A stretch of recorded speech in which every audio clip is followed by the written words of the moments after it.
तृतीय वर्ष प्रथम प्रश्न पत्र में शुकनासोपदेश में हम गुरु की महिमा संस्कृत में पढ़ रहे हैं।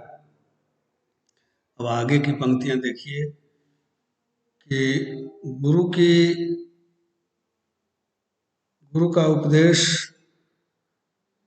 क्यों आवश्यक होता है, विशेषकर राजाओं के लिए। तो इसमें बाणभट्ट ने उसका औचित्य बताते हुए कहा है, उद्दाम दर्प स्वयथुस्थगित श्रवण विवराश्च उपदिश्यमानमपि तेन शृण्वन्ति शृण्वन्तोऽपि च गजनिमीलितेन अवधीरयन्तः खेदयन्ति हितोपदेशदायिनो गुरून्। कहते हैं उद्दाम दर्प श्वयथु स्थगित श्रवण विवरा प्रथमांत है। राजान, जो राजा होते हैं, या युवान, जो युवा होते हैं, राजा होते हैं, वो कैसे होते हैं? तो उद्दाम दर्प, उत्कट अहंकार, उद्दाम दर्प, उत्कट अहंकार, उत्कट अहंकार रूपी श्वयथु, यानी श्वयथु आयुर्वेद में एक रोग बताया गया है, जिसे हिंदी में सरल भाषा में सूजन कहते हैं, शोथ।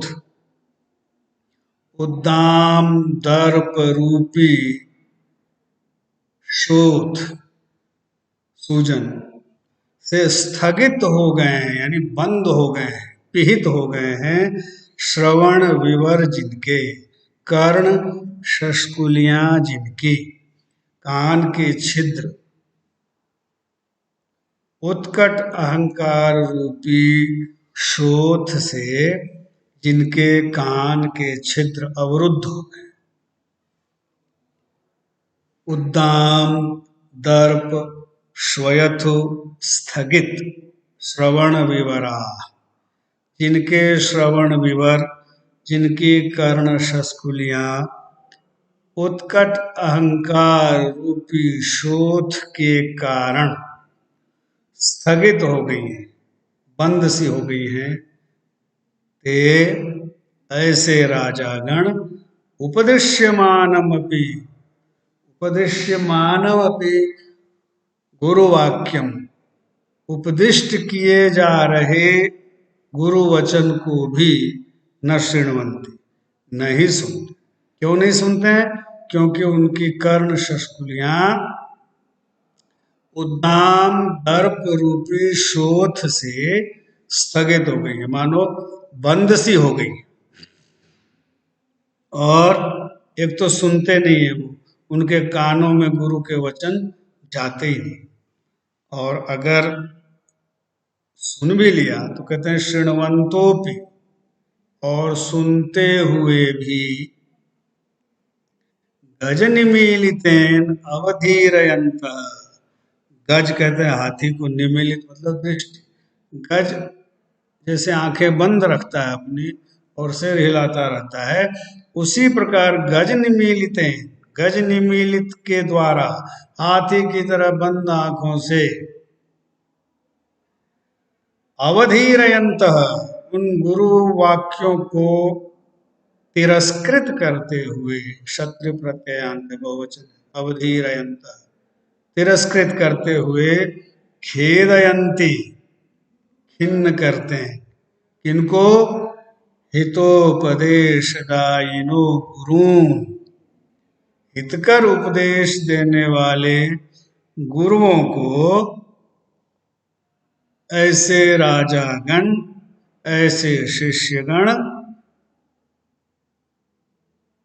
खिन्न करते रहते हैं। यानी गुरु अगर उपदेश दे भी रहा है और गलती से वह सुन भी रहा है, तो वह सुनता कैसे है? बिल्कुल तिरस्कार के भाव से, गज निमीलित, जैसे हाथी आंखें बंद करके सिर हिलाता रहता है, मानो उसको किसी की कोई परवाह नहीं है।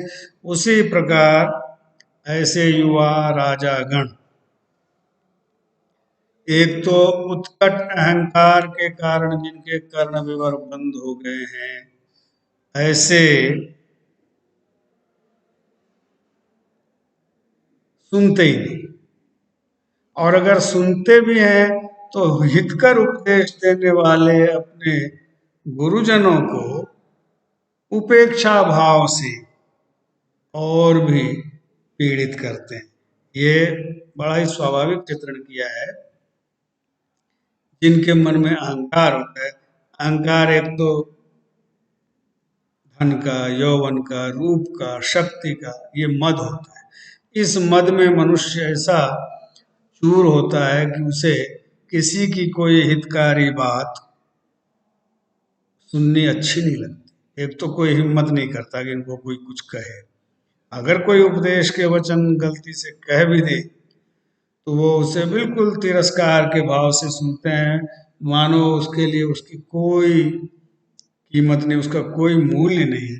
तो आप कल्पना करिए कि गुरु के हृदय को कैसी ठेस पहुंचती होगी जब उनके वचनों को तिरस्कार पूर्वक सुना जाए या उसे आत्मसात न किया जाए। फिर देखिए कि राजाओं की प्रकृति कैसी हो जाती है, उसका स्वभाव कैसा हो जाता है। अहंकार, दाह, ज्वर, मूर्छा, अंधकारिता, विह्वला ही राज प्रकृति। राजाओं की प्रकृति, राजाओं का स्वभाव कैसा हो जाता है। अहंकार रूपी दाह ज्वर की मूर्छा से अंधकारित हो जाता है। दाह ज्वर जिसमें शरीर बहुत तपता है, दाह होता है, शरीर लगता है चल रहा है, उसको दाह ज्वर कहते हैं। जब बुखार बहुत ज्यादा हो जाता है तो जो बीमार व्यक्ति है वो मूर्छित हो जाता है, उसके हृदय में मानो अंधकार छा जाता है। और वही दाह ज्वर यदि अहंकार रूपी हो, अहंकार पर दाह ज्वर का आरोप कर दिया, रूपक अहंकार रूपी दाह ज्वर के कारण मूर्छित और जिनके हृदय में अंधकार छा गया है, ऐसी राजाओं की प्रकृति विह्वल हो जाती। विह्वल यानी व्याकुल, बेचैन, उन्हें कहीं से उनके चित्त को शांति नहीं मिलती। क्यों? क्योंकि उनके हृदय में अंधकार छाया हुआ है, और यह अंधकार अहंकार के कारण छाया। अंधकार रूपी दाह ज्वर से वो मानो मूर्छित से, मूर्छा आने पर संज्ञा का लोप हो जाता है, मनुष्य को कुछ भी ज्ञान, कोई भान नहीं रह जाता। उसी प्रकार अहंकार रूपी दाह ज्वर से जो व्यक्ति मूर्छित होते हैं, जो राजागण मूर्छित होते हैं, उनकी प्रकृति विह्वल होती है। क्यों? क्योंकि अंधकारित होती है, प्रकाश नहीं होता, उसमें कुछ सूझता ही नहीं। फिर अली का अभिमानोन्मादकारीणि धनानि, उनका धन, उनके धन कैसे होते हैं? अलीक अभिमान, अलीक मतलब मिथ्या, अभिमान, मिथ्या अभिमान और उन्माद उत्पन्न करने वाले।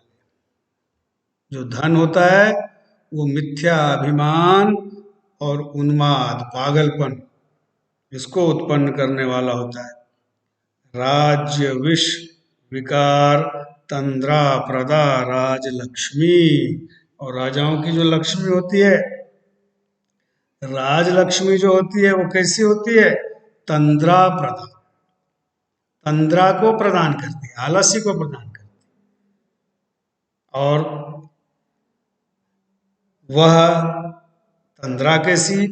तो राज्य विष विकार तंद्रा, राज्य मानो विष है, राज्य मानो जहर है, सत्ता विष है। राज्य रूपी विष के विकार से उत्पन्न तंद्रा, विष क्या है?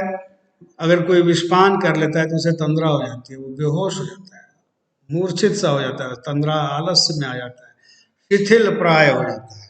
और राज्य रूपी विष के विकार से जो तंद्रा होती है, उस आलस्य को कौन प्रदान करती है? तो लक्ष्मी, लक्ष्मी मतलब धन, वैभव, राज्य लक्ष्मी।